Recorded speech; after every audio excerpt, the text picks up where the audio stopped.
Welcome to our show, Obsessed, where we talk about cryptids, mythology, folklore, and whatever else we're currently obsessed with.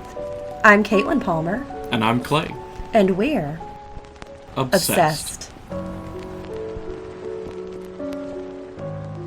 Good evening, and welcome back to a rainy evening episode of Obsessed with the Palmers. Clay, how are you doing? Pretty good. I don't think you can hear the rain.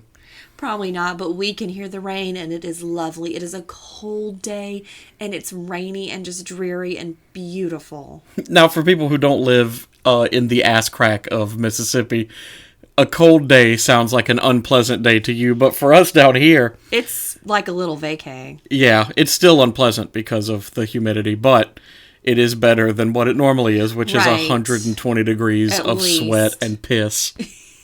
Yeah. And then your sweat turns into piss. People don't tell you that about living in the South. People don't tell you about the Mississippi curse. Yeah, the piss sweat. It's just bad. It's all bad. So it may be nice and cool here, Clay, but you know where it's not often very cool is Australia. Yeah, no, I don't think they're known for their cold climate. Not typically, although they do have snow-covered mountains. I didn't know that. Well, a lot of mountains are snow-covered. Yeah, but you just don't think about that in Australia. I guess not. Well, listeners, I am taking you down under because we're going to talk about the Queensland Tiger. Taking you down under drowns the audience. I was a Kelpie all along. Just so you know. Something is stalking the Australian wilderness, preying on livestock, terrifying the young and old alike. While what exactly it is remains elusive, the fear and wonder in the hearts of thousands of Australians is real. Somewhere out there, lurking, is the Queensland Tiger. Okay, I thought you were talking about just Australia's typical wildlife. Well, here's the thing. We're calling this a cryptid, but... Maybe not. I don't think so. I feel like I have solved this mystery. Okay. The Queensland Tiger is also known as the Yari. That's the native name. And despite its name, it's not an actual feline, but a marsupial. Like most things in Australia, which I love. So that means it carries its young in its pouch. So this creature, the Queensland Tiger, it's said to live in the Queensland area of Eastern Australia. Makes sense. That's where it's got its name. It's about the size of a large dog. So think like a regular-sized German Shepherd, not like our micro-mini teacup Okay, Shepherd. not an extra large dog like a Dane or anything. Yeah, just like a big dog. Okay. It's described as being lean and muscular with a long tail about half the size of its body. Okay. Big teeth, dark stripes running from the shoulders down to the tail. Some people describe it as being part kangaroo and part dog. The colors are darkest and most prominent towards the front of the body. It can be golden in color or it can be dark gray. I even read about one being solid black. So I think that sounds beautiful. And that's not uncommon. I mean, we have melanistic tigers and such. They look very much like a thylacine, except for the head is a little more cat-like. The thylacine, aka the Tasmanian tiger, we'll talk about that in just a few minutes here. Most people have heard of a thylacine, but if you haven't, don't worry, I got you. Probably not as the name thylacine and more as a Tasmanian tiger. Right? Which are extinct? Allegedly. Allegedly extinct? There's a famous video from the 30s of the last known one in captivity. Right. And it did unfortunately die in captivity, and that's believed to be the last one in existence on the island of Tasmania. But I don't know. I'm not convinced. But this creature, so instead of having the long, kind of foxy face like a thylacine, has more of a blunt cat-like head. Thus the tiger. They're claimed to live in small pockets in the most remote regions of northern Queensland's rainforests. Also, shame on me, I thought the entirety of Australia was a desert, and it's not. But a big part of it is. I'm learning so much. I'm learning so much. Thanks, Bluey. Thought to possibly be a mainland variant of the extinct thylacine, or maybe a small surviving population of thylacoleo. And I've also heard that pronounced thylacoleo. So this is thylacoleo. So this is a prehistoric, extinct, cat-like predecessor to the thylacine. Okay, and these You mentioned they live in, so this is not the lore on this does not say that there is one not Tasmanian tiger, but no, it's believed Queensland it's tiger. not. Yeah, it's not believed to be like one creepy animal. Like it's allegedly a species. Okay, so it would be like a jackalope. Yeah, like so there's multiples of them. Thylacine was also a marsupial. The marsupial lion is also what it's known as. They're super cool. This monster, the Queensland tiger, it's said to be extremely aggressive, seen mostly at dusk and dawn. In the 1970s, there were hundreds of reports of tigers, and that's in quote because we're not talking tigers like how we know tigers. Right. We're talking about Queensland tigers being shot and killed by outback ranchers and hunters. The Queensland tiger be loving some livestock. I mean, you gotta eat what you gotta eat. That's right. And the earliest documented sighting was in 1871, but there are Aboriginal accounts that predate those. So it's been around. This has been a legend among the Australians. Since before the Tasmanian tigers died out. Since before the Tasmanian tigers, yes. Urban legend says that there was a small population of pumas that was released in Australia after World War II or during World War II. I read that it did happen. I read it's an urban legend. None of these sightings really look like a puma. But what about super pumas, which is what will have evolved to exist in the Australian outback? That's true, because everything... The evolution's always bigger in Australia. And God forbid we talk about turbo pumas. Oh no, not a turbo puma. According to the Google. The Google? The Google. In the 1970s, naturalist Janice Plunkett collected over 100 reports of sightings or shootings of tigers. In 2017, researchers from James Cook University set up camera traps in North Queensland to search for the Tasmanian tiger. This isn't an uncommon thing. This happens all the time. We set up trail cameras. Right. You know, sometimes you catch maybe something, but usually it's just kangaroos. The Australian Geographic says that a detailed analysis of over 1,200 sightings suggests the Tasmanian tiger survived into the 1980s. Now, Tasmanian tigers, the thylacine, allegedly went extinct in the 1930s. Right. But they're still, even to this day, as recently as a few months ago, there have been sightings and caught on camera. And some of it's very compelling. Some of it's obviously fake.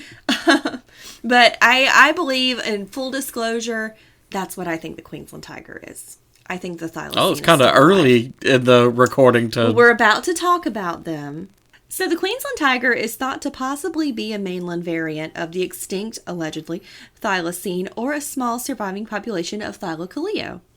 You keep saying thylacine, and all I can think of is Coolio. Yeah. Well, that's where Coolio got his name, was from the thylacine. Okay, he was named after because this mythical creature? Because, the thylacine did exist. We have fossil evidence. Oh, wow. We're going to talk about him in a minute. But first we got to talk about the thylacine, which I love because I remember as a kid, I got a toy thylacine and it was just like a little figure, but its mouth was open. So they're these like picture kind of like a weird wolf kangaroo, but their mouth can open like 165 degrees. God dang. Yeah. So they kind of they're known for having that kind of flip top mouth. And the stripes along their back end. For people that don't do geometry, 165 degrees is extremely wide because That's 180 is a straight line. Exactly. So it could almost open its jaw to a straight line. Yeah. Like just straight up and down. It's a hell of an angle. Because Yes. it's not an angle anymore. No, not really. These are lovingly nicknamed Tassie Tigers. Tassie Tigers. Yes. And they have an exceptional fan club of people who believe they still exist. These creatures allegedly went extinct from the mainland thousands of years ago, but they thrived in Tasmania, thus the Tasmanian tiger. Right. The last known thylacine died in a zoo in the 1930s. The species was slaughtered and hunted to extinction, likely to save livestock. However, it's possible that they were set up by wild dogs. A lot of the livestock killings could have been wild dogs. Yeah, which I believe Australia does have an issue with. It does. And you'll see, if you look up thylacines, I mean, there's lots of pictures of people holding up the carcasses, like it's a prize. They actually put a bounty on thylacines. Damn. Yeah, so it's no wonder they got hunted to See, this is why you extinction. spay and neuter your pets, because it kills thylacines. It spays. Yes. Just do it. Just do it. 50 years passed with no confirmed sightings, so it was declared extinct. So after this is saying the last one that died in the zoo in the 1930s. 50 years passed. Right. There were none seen, so it's considered extinct. Does that mean that there are 100% none left in the wild at all ever? Probably not. No, with something being declared as extinct doesn't necessarily mean they're like, we have gathered evidence that no more exists. It's like, if they exist at such a small number that they will die out because there's not enough large enough pool to reproduce. Right. Effectively. That being said, in our area, cougars were extinct in our area like 70 years ago or so. Mm-hmm. And then, which you know this, but I was driving out to a friend's house, and going there, you pass through an area with a lowland creek, mm-hmm. which creates a bit of a swampy condition, which apparently is good for cougars. Well, one ran across the street in the middle of the night, and right in front of the car while I was driving, and I was thinking to myself, damn, that was a big-ass, like, house cat. Mm-hmm. And I was like, that was a big-ass house cat. I was like, that was too big to be a house cat. I was like, I just saw a cougar run across the street. That's so cool. But and that happens a lot with thylacines. People see them run across the road. And they're like, damn, that was a big cat. Well, no, they're like, what the fuck was that? There was recently it really upset me. Somebody had some really good photos of one allegedly had been hit by a car. So it's laying on the side of the road, and they have a couple pictures of it. It was debunked. It was fake. It was one of those realistic figures, like the big plush animals. And they had posed it, and it was really well done, but upsetting because I wanted it to be a thylacine. You wanted it to be real. Yeah, I did, and I wanted to save it. Many people to this day say they see them, and they're still alive and well in the bush. There's a show called Animal X. Have you ever seen Animal X? No, but it sounds like it came out in the 90s. It's I don't remember, but I think it was Animal Planet, but they would kind of deep dive into cryptids and do the whole thing where they're going to hunt them and whatever. And the guy who hosts it, he's this cute little old man, but he makes like the most serious faces. And everything he says has an inflection. He takes his cryptid hunting very serious. He does. As do like 80% of all Bigfoot hunters. Right. Well, he sent a team to Australia, and there's a man there named Sid Slee, S-L-E-E, which is a precious name, Sid Slee. And he has a family museum of evidence, including cast footprints featuring 5 toes. So that's the thing about the thylacine. They have 5 toes on the front. Yeah, I guess and 4 in the back. Do all marsupials have 5 toes? I feel like that's a thing. Some do, but it's not. They kind of look like dog prints, but dogs don't have 5 toes on the front typically. There's even a part of his property that they nicknamed Thylacine Hill. One man said he saw one in a neighborhood, like behind a garbage can, and he actually has grainy footage of it. Ah, yes, some grainy footage. But to be fair, a thylacine does look very similar to a fox with mange. Yeah, that's fair. Because they don't have the big fluffy tail, but they do have the long tail. Right. So some of these you can say, that's probably a fox. But some you can say, hey, that might be a Tassie tiger. So the neat thing about thylacines, they're a marsupial, so they have a pouch. Well, their pouch opens to the rear. Oh, so weird. The baby's head's not up by the tummy, it's back by the booty. Which makes them have a very specific gait, so they put more weight on their back legs. So at times it's said that the front footprints look like a dog print, but with 5 toes, and the back footprints look like a kangaroo footprint. Okay. Because of how they have to put their weight. But to be fair, kangaroos have 5 front toes and 4 back toes. However, they have considerably different prints. Yeah. Kangaroos have almost more like hands rather than paws. Weird, long taloned hands. If you haven't seen a kangaroo up close, they're so like cool. An adult male kangaroo, you can't truly appreciate how actually kind of terrifying they are. And their back toes, they have that like one weird big middle toe, or it's 2 toes fused together. It's tempting to say, oh, well, it had 5 on the front and then the back looks like a kangaroo. It's probably a kangaroo, but they don't have hands. They have paws. Yeah. So many people... I'm just saying, like, freaking kangaroos get ripped. Oh, like kangaroos muscular. get jacked. And the claws are like 2 inches long. They're Oh, no, massive. a kangaroo will fuck you up. However, the only thing that doesn't really match between the Tasmanian tiger and the elusive Queensland tiger is that they're shaped a little different. So they both have stripes, but the body shape and the position and color of the stripes is different. So Queensland tiger is often reported as having a shorter face. Right. But thylacines have a very, very prominent long face. Yeah. That's what they're known for. They are actually in the process of doing a de-extinction effort on the thylacine. So they're trying to clone it using Dunnart DNA, which is this really cute, it's also a little marsupial. It kind of looks like a little tiny rat, but it's the closest living relative to the thylacine. So they're going to make little thylacines? So apparently they're going to just keep doing it until they get an actual true thylacine. No. But we have pelts of thylacines. We have little fetuses in jars of thylacines. We have the technology. We just don't want to spend a lot of money. Never stop to ask yourselves if you should. Right, only if you can. Right, well, what if they break out of the park? Oh, no. Now, the other suspect for what is the Queensland tiger is Thylacoleo or Thylacoleo. It's always going to be Coolio to me. Yeah, this is Coolio. That's his name. This is an extinct species of carnivorous marsupial that lived in Australia during the Pleistocene era, which is somewhere between 1.6 million and 46,000 years ago. In fact, Thylacoleo was one of the first fossils found in Australia. So definitively, without a doubt, this animal did exist. What we're trying to find out is, do they still exist?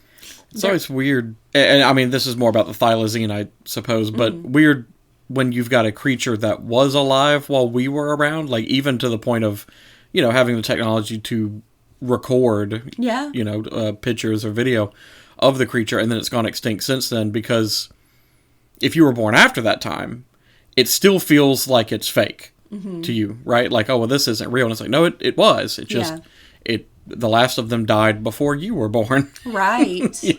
But there are still people, well, maybe not then since it was 1930s at this point, but at least when I was younger, there were still people alive that might have seen one of these creatures with their own eyes, not just through pictures or video. Yeah. And as we've mentioned, Thylacoleo is also known as the marsupial lion, although it's not a lion at all.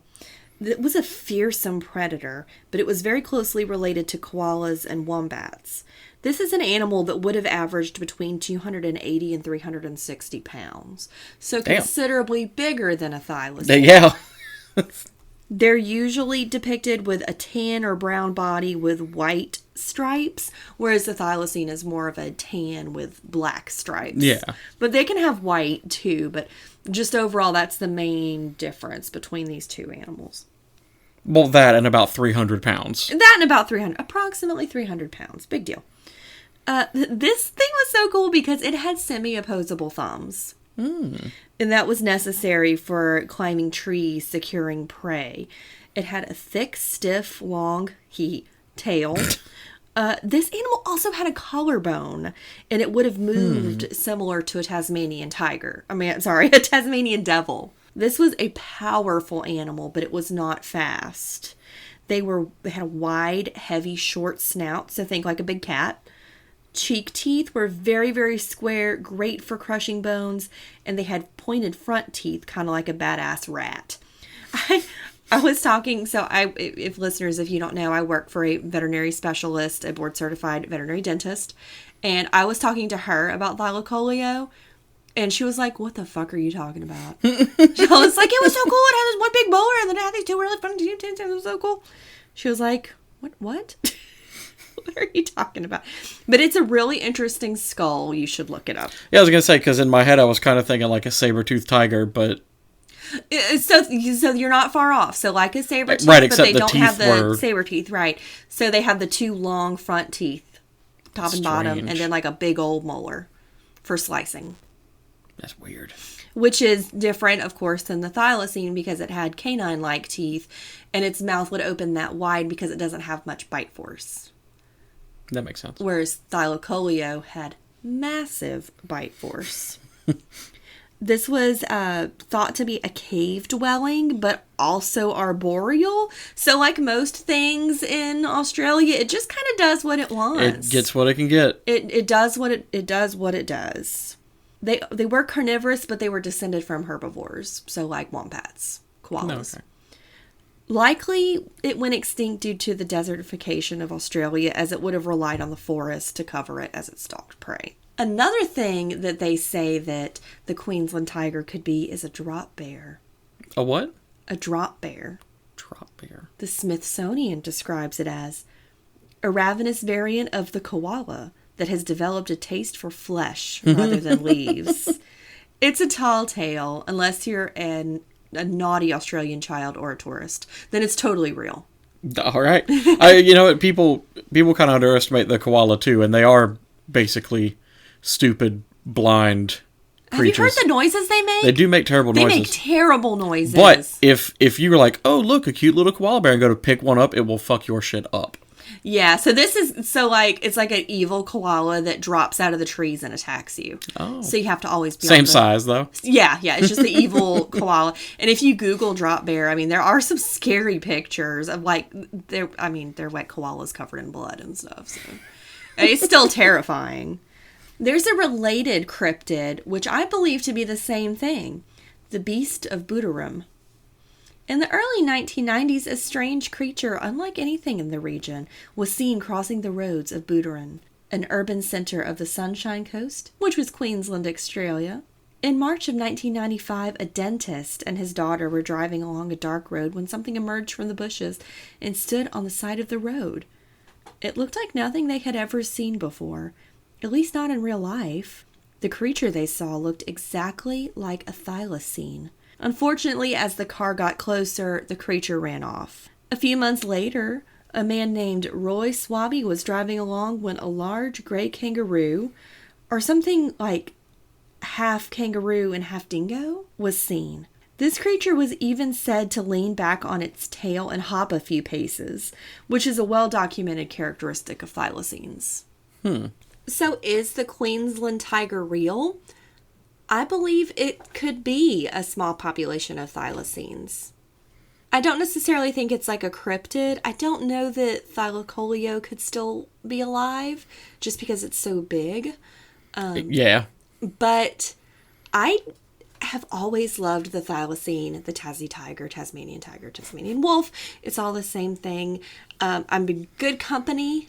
There's a lot of people who believe it still exists. And there's tons of footage. And some of it, I watched a whole video where a guy watched the top ones, and a few of them are really, they're something. I mean, they're in the wild, they're crossing the road. A lot of people see them on the road, so they don't really have time to stop and take a picture. You didn't have time to stop and take a picture of that puma. No, it was out of the woods, across the road, and back in the woods in maybe 5 seconds. And that's exactly what these alleged Queensland tigers do.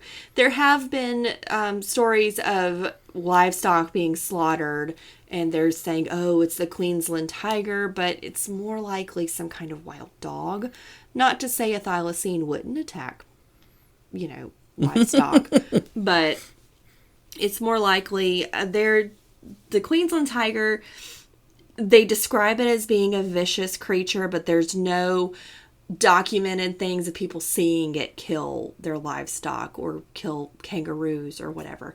There are, something killed this kangaroo and ripped its throat out. That doesn't necessarily mean that Queensland That could have just been another kangaroo. That could have just been another kangaroo. Could have been a drop bear. You don't know. Leave my Tassie tiger boy out of this. Yeah, I definitely believe that Tasmanian tigers could be making a comeback after all this time.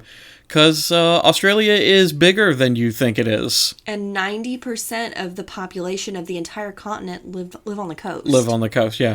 So people don't typically journey into the outback of Australia. They typically drive through the middle of it to get to another coast. Right. They don't spend a lot of time in the middle outside of Aboriginals. And if they are saying that it's still around... They never left. If they're saying it's still around, I'm gonna be likely to trust them because they're the ones out there to see them in the first place. So sure. And I mean, you think about it, the ones that survived the absolute just slaughter, I mean, the literal bounty on the thylacine, they had to get smart to survive. They have to hide. That's true. Or just the ones that didn't get caught and hunted because they lived somewhere that was out of the way or difficult for humans to get to. Probably just away from farmland. Right. In Australia, I mean, there's plenty of wildlife. There's plenty of things that look like they shouldn't exist in Australia.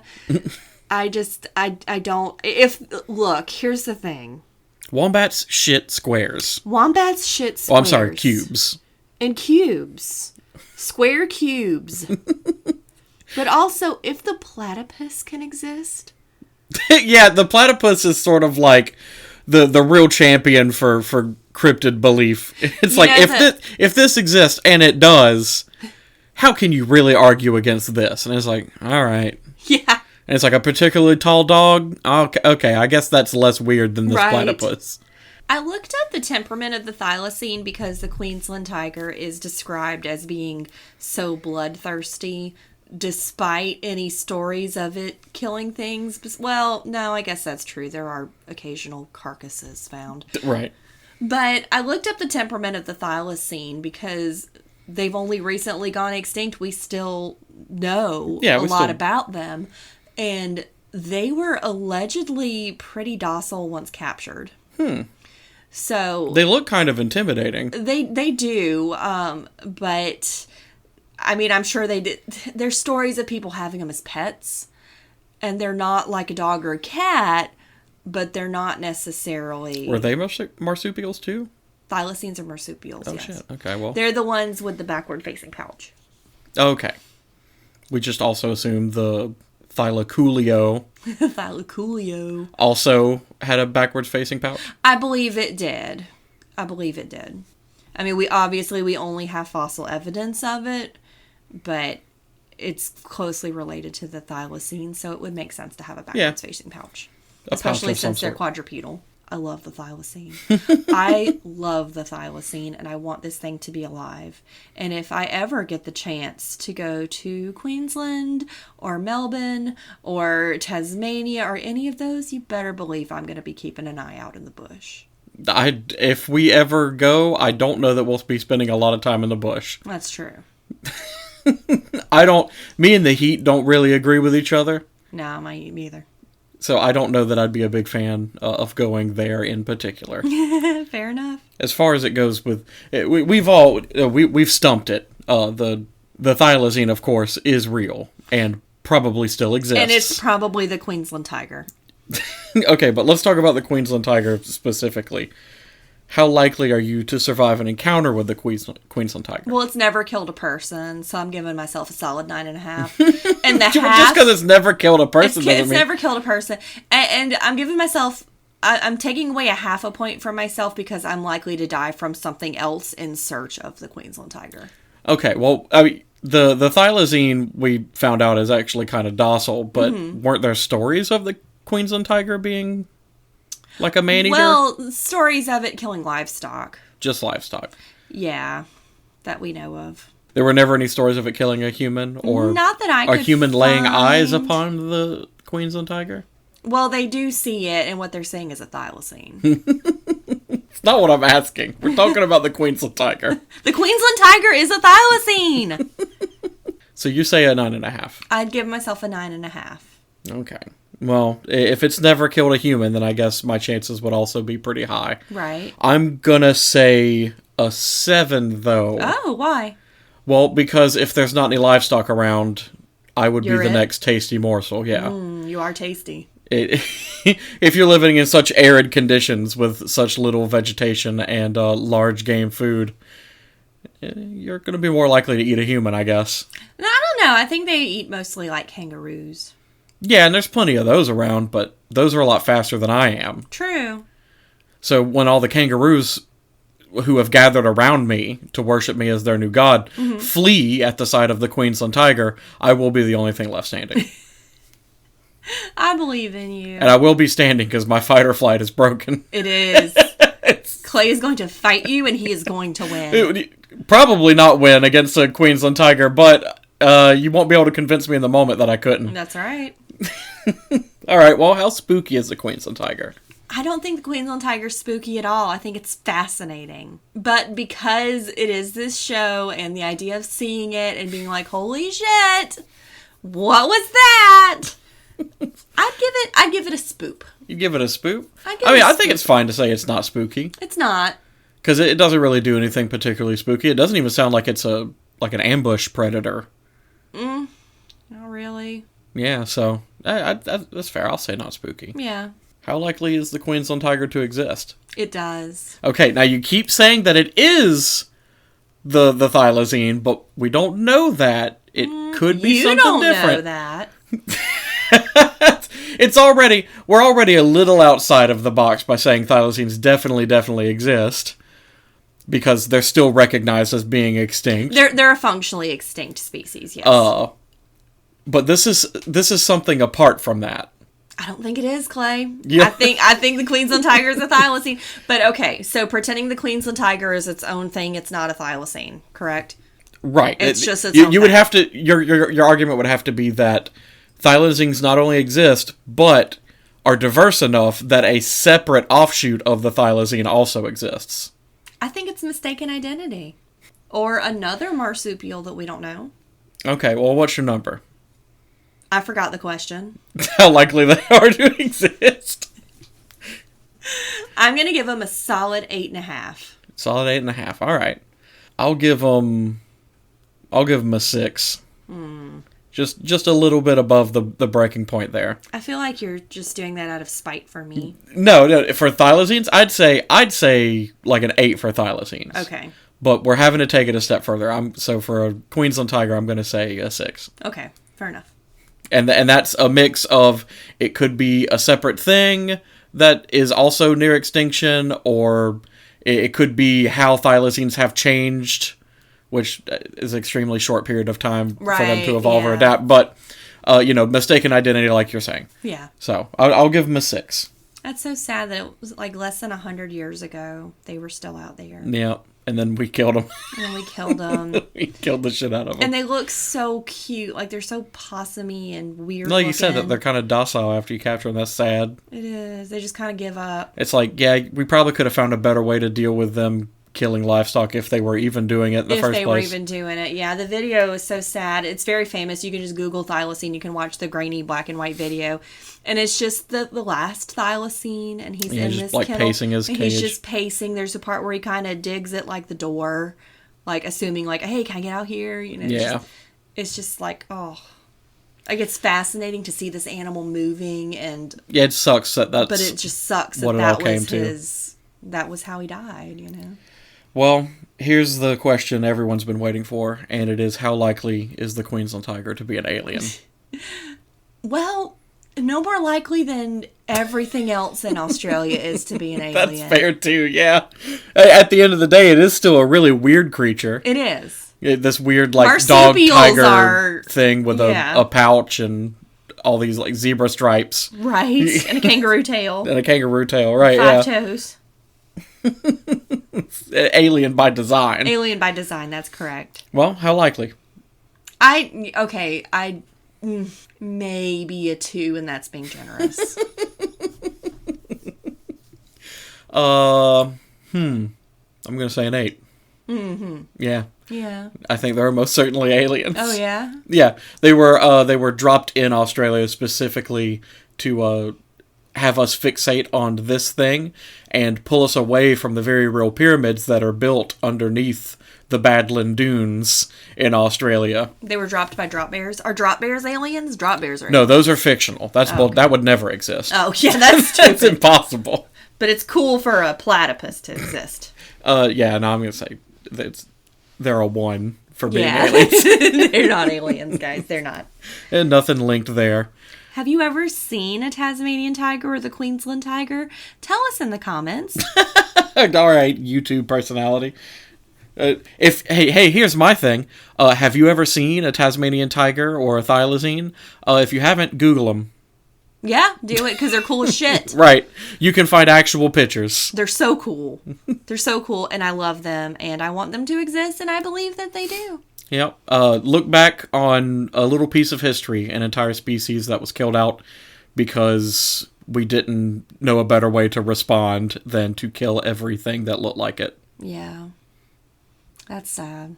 Way to bring down the pod. Yeah, I did kind of bring it down there at the end. But you know what? Way down. It's fucking bullshit. It is. And it's something that thylacine was not the first creature for us to drive to extinction. The dodo was another creature that you would think was false, a creation. See, I disagree, because I think the dodo looks more believable than a thylacine. Okay, but it was like a 9-foot bird. It was a 9-foot bird, and it was so stupid. It would just walk up to you and let you kill it. No, I'm just saying. We as a species, we humans, we've got to do better. We got to stop killing off entire swathes of animals just when they cause us a slight and it throws off the entire ecosystem without that apex predator. Yeah. I would love for all mosquitoes to stop existing. I'm okay with that. See, I don't care how that affects the ecosystem. I think it would like shatter our ecosystem because everything eats mosquitoes. They're basically... Fun fact about the mosquitoes, because I did look this up, because I was like, if I had a genie, would I get rid of all the mosquitoes on the planet? The age-old question. So I did Google first, because I'm a responsible wishmaker. I'm not. I want all the money. Mosquitoes are not only a huge food source for a lot of different species and animals, but they're also very unique in the food chain, because they have a way to take food source and move it back down the food chain. Oh, I didn't know that. I.e., when they drink blood, all of that is extra nutrition that smaller things can eat. So now you have instances where frogs can pull food back from the food chain from the top. You know, a mosquito feeds on a deer. A frog would normally never have access to that nutrition that deer... deer blood. Right, delicious deer blood, but then it eats the mosquito. It helps redistribute the food and these resources back into the bottom of the food chain to help things flow easier, better. You can kind of think of it like a water filter, I guess. in a sense. Mosquitoes, by the way, a reminder for heartworm I say a water filter like an aquarium that like bubbles up and moves the water around so it stays oxygenated. Sure. Not a water filter like it makes your water cleaner. Yeah, it's not for drinking water. It's for fish. It may be a bad analogy, but it's the one I had. Yeah. Anyway, yeah, mosquitoes have to stay around. If you get a hold of a genie, don't wish for mosquitoes to stop existing. They suck. They spread disease. They're irritating. You get those itchy bumps. I hate them too, but they serve a very important purpose in our ecosystem. Well, I hate them. Yeah. Find another creature to hate. No. It's too late. I hate mosquitoes. Yeah, well... By the way, fun fact, mosquitoes spread heartworm. Right, yeah, so use your heartworm prevention. Pets don't get heartworm from each other. They get heartworm from mosquito bites. So please, please put your pet on heartworm prevention. Okay, thanks. Why would we get rid of heartworms? I don't know that they serve a purpose. I don't think nothing feeds on them. They just kind of kill things. Yeah, they feed on the heart, yeah. Yeah. Heartworms are literal exactly parasites. What they sound like. And if you live in an area, because apparently there's places where heartworm's really not an issue. It must be nice. It must be nice. Must be nice. Yeah, they're literal worms that live in the heart. They choke and clog up the artery and bloodways with just their enormous long bodies. Because how long do they get? They can get several feet. Yeah. Living inside of your pet's heart. So, do something about that. So dogs, cats, ferrets, you have to worry about heartworm prevention. So please do that. Well, there we go. There was your little soapbox there. That was Caitlin's soapbox. It's been presented to you by Caitlin Palmer. Make sure you follow us online. You can follow us on Instagram and Facebook, Obsessed with the Palmers. Clay, where can they email us if they would like to request a cryptid? obsessedwiththepalmers@yahoo.com. We also have a Blue Sky account. Oh, that's right. I always forget about the Blue Sky. Good for us. Yeah, good for us. Good for us. And then we also have our Redbubble shop. If you are interested, it's my art. Of various things we've covered or talked about. Various things. You can always request art. You can always request a subject. You can request we stop talking. But we probably won't listen to that. Just full disclosure. Yeah, but you can still do it. You can still do it. And please... I'll still reply to the email. Yeah, Clay replies to everything. I'll be clicking on my keyboard like... Shut the fuck up. All right, there we go. Yeah, there we go. Oh, also, we talked to our Virginia friend. I was making sure it was still recording. Because I hit a bunch of keys on the keyboard. Yeah, we talked to our Virginia friend who told us our cats are meowing again. That's the real Queensland Tiger. We have one here in Mississippi. Who told us why they listen to our podcast. And we're glad you do. Yes, thank you. And I didn't realize who you were, and I'm so happy it's you. But please give us a like, give us a follow, request us to your friends, or suggest us to your friends, rather. Request us to your friends? Request us to your friends. Ask your friends for us. Yeah, go up to your friend and say, please, obsessed with the Palmers, and say nothing more, so that they'll be very confused and disturbed by your interaction. Also, Clay has an idea for another show with our I don't have Caroline, an idea. And I think they need to do it. So if you want to hear about that, send us an email to obsessivethepalmers. Yeah, we're only revealing the information through individual emails that you send us. Yeah. Our friend Caroline, who was on one of our episodes, particularly the Abita Springs Hotel episode, has come up with an idea for a podcast that I will be part of. I won't reveal the name of the podcast here in case someone tries to steal it. Yeah, no, don't do that. But it's going to be good. I might clip this whole part out because I can't say anything about it until we've secured the rights on that name, or else the whole thing is bunk. Fair enough. But just be on the lookout for that. Yeah, more to come. We'll announce it when it happens. Yeah. All right, guys. We love you. We're proud of you. Spay and neuter your pets and put them on heartworm prevention. That's true. Do it. Scoop up all of your loved ones into your rear-facing pouch. Yes. Carry them around your butt. A quote by Clay Palmer.